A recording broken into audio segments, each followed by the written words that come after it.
کہ جو بھی زمیندار ہم سے بینیفٹ لے گا 20 لاکھ روپے ہم سے لے گا اور اس کی جگہ پر سبسڈی ختم ہوگی، سولرائز ہو جائے گا اس کا وہ، تو ہم اس کی لیجسلیشن کریں گے.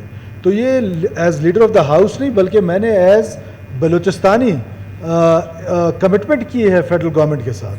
تو میں سیکشن 4 پہ جب یہ پیش ہونا ہے تو میں ابھی سے اگر آپ اجازت دیتے ہیں تو کہہ دیتا ہوں، یا جب یہ پیش کر لیں تب کہہ دیتا ہوں. اس میں ابھی بھی امینڈمنٹس ہے.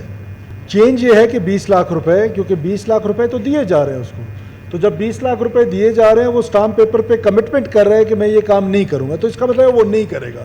اگر وہ کرے گا تو ایٹ لیسٹ وہ گورنمنٹ کے 20 لاکھ تو واپس دے گا نا.